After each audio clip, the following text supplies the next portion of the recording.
Barakatah Yahweh, Barakatah Yahushai, Ba'ashem Rakah HaKodash, Barakatah. First and foremost, I want to give all praises, honor, and glory to Yahweh, Ba'ashem Yahushai. Double honors to the apostles and elders of Great Millstone that rule well, and peace and salutations to Yakim out there pushing this word and truth. This is the Brother I with another video, and I'm going to be doing a sit down on how the lot of a prophet is not an easy walk to walk, because I've just recently made that step over onto the other side to where I'll be in front of the cameras teaching, and the Most High put the Spirit on me to do this video, not only to edify myself, but you other sincere brothers out there who are thinking about coming out to the block and teaching, which you really have no choice, and it's what you should do if you understand these scriptures from watching these videos and think you have the ability to teach someone else. And I'm going to start out in Acts 4, verse 1. And as they spake unto the people, the priests and the captain of the temple and the Sadducees came upon them, being grieved that they taught the people and preached through Yahushua the resurrection from the dead. And they laid hands on them and put them in hold unto the next day, for it was now eventide. Howbeit many of them which heard the word believed, and the number of the men was about 5,000. And this is what we can expect to happen to us, brothers, pretty soon, is when Esau, the so-called white man, is ready to act against us. He's going to lay hands on us and take us off the streets. And even before then, we have our own people who are those the modern-day Sadducees who want to take us off the streets because they hate what we're preaching, since we're preaching the truth.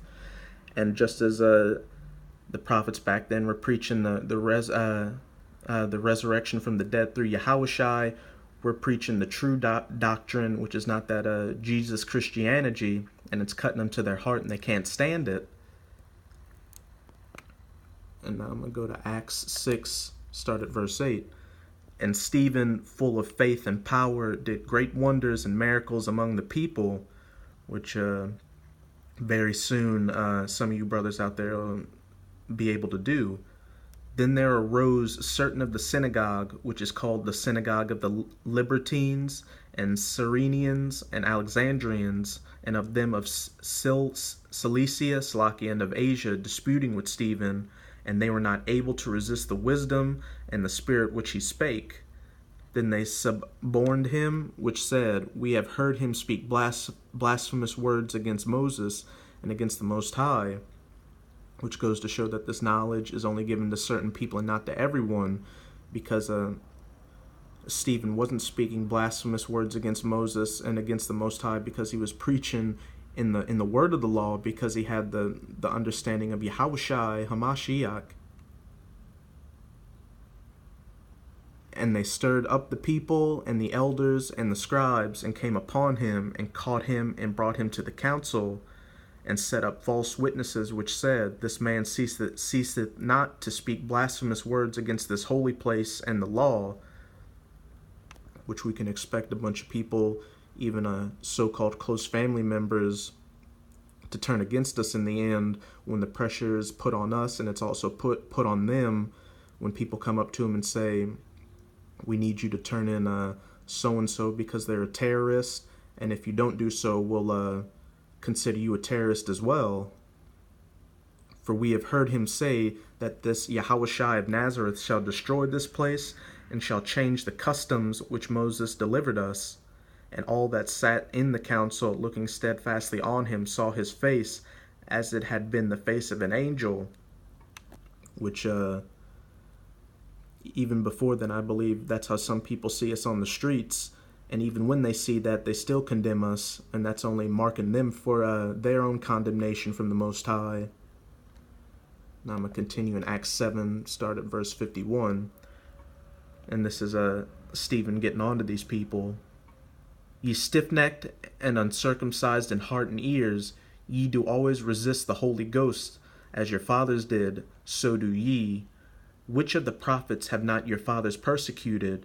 And they have slain them which shewed before of the coming of the Just One, of whom ye have been now the betrayers and murderers.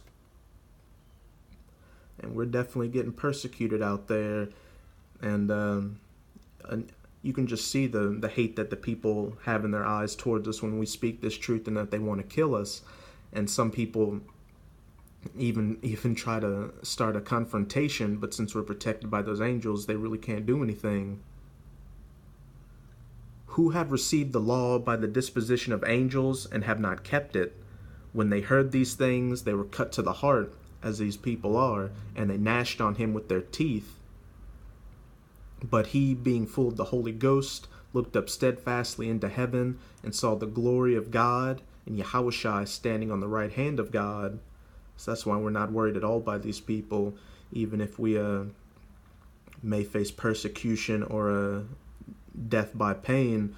We know that we're keeping our heads up, looking towards the greater goal of being of that elect number, which I hope I am, as well as you brothers out there as well. And said, Behold, I see the heavens opened, and the Son of Man standing on the right hand of God. Then they cried out with a loud voice, and stopped their ears, and ran upon him with one accord, and cast him out of the city, and stoned him. And the witnesses laid down their clothes at a young man's feet, whose name was Saul. And they stoned Stephen, calling upon God, and saying, Slakia, Lord Yahushua, receive my spirit. And he kneeled down and cried with a loud voice, Lord, lay not this sin to their charge. And when he said this, he fell asleep. So again, some of us can expect to die in this truth, but it's a powerful thing to be a martyr, because when those people see you again, they'll know the glory of the Most High and His Son Yahushua HaMashiach. And now I'm going to go to Acts 14, start at verse 19. And there came thither certain Jews from Antioch and Iconium, who persuaded the people, and having stoned Paul, drew him out of the city, supposing he had been dead. Howbeit, as the disciples stood round about him, he rose up and came into the city. And the next day he departed with Barnabas to Derbe. And when they had preached the gospel to that city, and have taught many, they returned again to Lystra, and to Iconium and Antioch.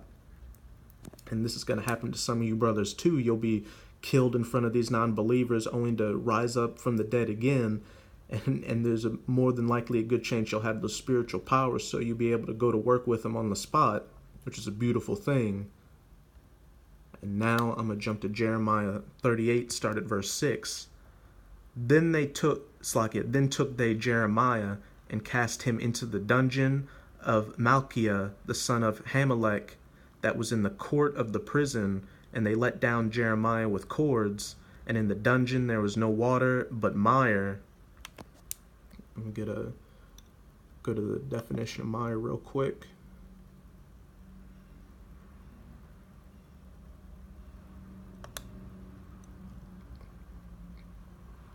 Let's see.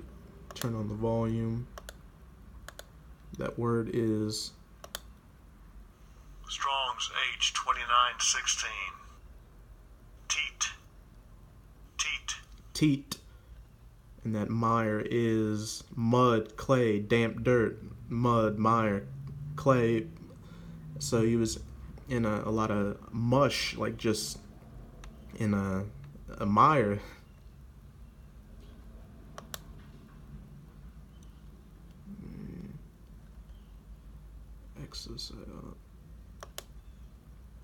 Now, when Ebed-Melech the Ethiopian, one of the eunuchs which was in the king's house, heard that they had put Jeremiah in the dungeon, the king, then sitting in the gate of Benjamin, Ebed-Melech went forth out of the king's house, and spake to the king, saying, My lord the king, Salakia, these men have done evil in all that they have done to Jeremiah the prophet, whom they have cast into the dungeon, and he is like to die for hunger in the place where he is, for there is no more bread in the city.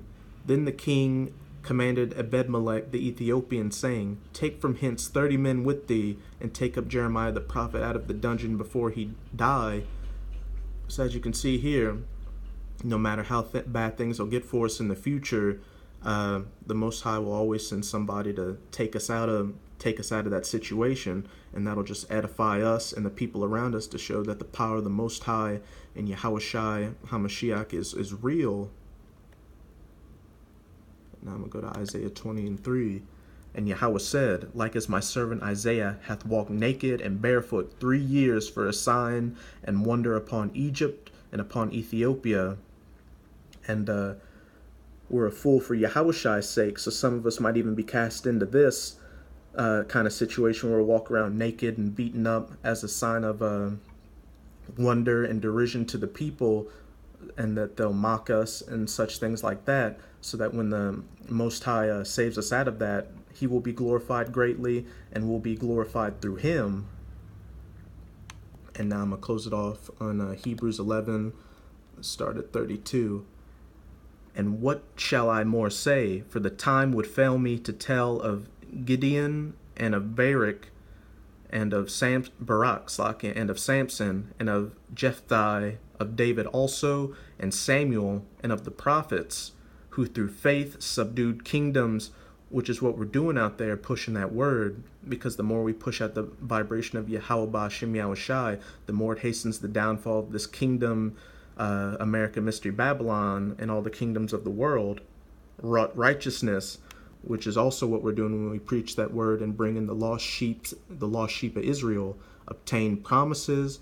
We're obtaining that promise of that righteous rulership in those immortal bodies, stop the mouths of lions, which will be able to kick some serious ass with those spiritual powers, quench the violence of fire, escape the edge of the sword, out of weakness were made strong, waxed valiant in fight, turned to flight the armies of the aliens, which is all through the power of Yahweh Ba'Shem Yahushai, and those spiritual powers we'll be able to just do anything and be a sign of wonder to these heathens out there, as well as our own wicked people. Women received their dead raised to life again, and others were tortured, not accepting deliverance, that they might obtain a better resurrection, which accepting deliverance would be taking that chip, which if you do take it, you're done. And some of us will have to be tortured, but we'll do it because we know accepting that so-called deliverance or that chip is only going to lead to damnation. And if we don't accept it and endure to the end, we'll receive that better promise of that better resurrection and that first 1,000-year rule with Yahushai. And others had trial of cruel mockings and scourgings, which were definitely mocked on those streets. And some of us will be beat eventually if some fights haven't broken out on the block already. Yeah, moreover, Salakia, bonds and imprisonment.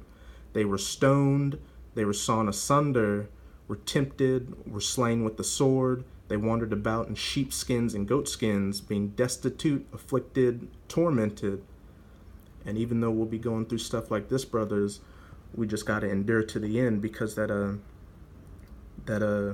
hope and promise of a better reward of that resurrection puts all this other stuff on the back burner and shows how insignificant it is, since this little tribulation we're going through now will only seem as a minor dream when we're in that kingdom, in the future glorious kingdom of Yahweh Ba'Shem Yahushai. So with this sit down, I hope you brothers were edified, and till next time, Shalom.